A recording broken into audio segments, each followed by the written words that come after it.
ముంబై నగరంలో మొహరం పండుగ వేళ జరగాల్సిన ఒక భారీ ఘోర ఉగ్రకుట్ర త్రుటిలో తప్పింది. ఊరేగింపులో పాల్గొన్న దాదాపు 15,000 మంది ప్రాణాలను ఒకేసారి బలి తీసుకోవాలని చూసిన ఒక కిరాతకుడి ప్లాన్ను ముగ్గురు సామాన్య మహిళలు తమ తెలివితేటలతో తిప్పికొట్టారు. భయంకరమైన ఎలుకల మందు పొడిని నింపిన వేలాది క్యాప్సిల్స్ను చాక్లెట్లు, నొప్పి నివారణ మందులంటూ జనాలకు పంచుతున్న ఫయాజ్ ప్రేమ్జీ అనే నిందితుడిని పోలీసులు సకాలంలో అదుపులోకి తీసుకున్నారు. అతడి వద్ద నుండి ఏకంగా 14,900 విషపు క్యాప్సూల్స్ను స్వాధీనం చేసుకున్నారు. ఈ షాకింగ్ సంఘటన ఇప్పుడు దేశవ్యాప్తంగా తీవ్ర సంచలనం సృష్టిస్తోంది. అయితే ముంబైలోని బైకుల్లా ప్రాంతంలో ఉన్న రెహమతాబాద్ శ్మశానం వద్ద మొహరం ఊరేగింపు జరుగుతున్న సమయంలో నిందితుడు ఫయాజ్ జనం మధ్యలోకి దూరాడు. ముఖ్యంగా మహిళలను టార్గెట్ చేస్తూ ఇవి ఇమ్యూనిటీ బూస్టర్లు, ముఖ్యంగా పెయిన్ కిల్లర్లు, చాక్లెట్లు అంటూ ఉచితంగా క్యాప్సిల్స్ పంచడం మొదలుపెట్టాడు. అయితే అతడు ప్రవర్తిస్తున్న తీరును అక్కడ వాలంటీర్లుగా ఉన్న ముగ్గురు మహిళలు గమనించారు. అతడిపై అనుమానం వచ్చి వెంటనే పంపిణీని అడ్డుకున్నారు. ఆ క్యాప్సిల్ ఏంటని ప్రశ్నిస్తే ఇమ్యూనిటీ మందులని అబద్ధం చెప్పాడు. దాంతో ఆ మహిళలు ఒక క్యాప్సిల్ను విరిచి చూడగా అందులో వింత పౌడర్ కనిపించింది. తక్షణమే వారు పోలీసులకు సమాచారం అందించి లౌడ్ స్పీకర్ ద్వారా ఆ మందులను ఎవరూ తినవద్దని జనాలను అప్రమత్తం చేశారు. రంగంలోకి దిగిన బైకుల్లా పోలీసులు నిందితుడిని అక్కడికక్కడే అరెస్ట్ చేసి భారీగా ఉన్న మందుల స్టాక్ను సీజ్ చేశారు.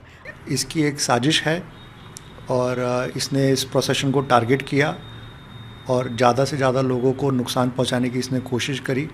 इस साजिश के तहत इसने 50 किलो जिंक फॉस्फाइड नाम का केमिकल ये प्रोक्योर किया और 30,000 MT कैप्सूल्स ये भी प्रोक्योर करी. पिछले 15 दिनों से ये मुंबई में मुक्काम करके उन कैप्सूल्स में जिंक फॉस्फाइड भर रहा था और अल्टीमेटली ये सारी कैप्सूल तैयार करके इसकी तैयारी थी कि ये मुहर्रम में लोगों को बांटेगा on the pretext of pain killing medicine. But due to the alertness of Mumbai police and the hard work of Mumbai police, good detection by Mumbai police, ये बहुत बड़ा हादसा टाला गया है और एक मास कैजुअलिटी कह लीजिए वो टली है. అయితే అప్పటికే ఆ మందులు తిన్న 11 మంది తీవ్ర కడుపు నొప్పి, వాంతులతో అస్వస్థతకు గురవడంతో వారిని వెంటనే ఆసుపత్రికి తరలించారు. ప్రస్తుతం వారంతా ప్రమాదం నుండి బయటపడ్డారు. నిందితుడు వాడిన రసాయనం జింక్ ఫాస్ఫైడ్ అని పోలీసులు నిర్ధారించారు. ఇది సాధారణంగా ఎలుకల మందులో వాడే అత్యంత ప్రమాదకరమైన కెమికల్. దీనిని మనుషులు తింటే కడుపులోని యాసిడ్స్తో చర్య జరిపి ప్రాణాంతకమైన గ్యాస్ను విడుదల చేస్తుంది. ఇది గుండె, ఊపిరితిత్తులు, లివర్ను పూర్తిగా దెబ్బతీస్తుంది.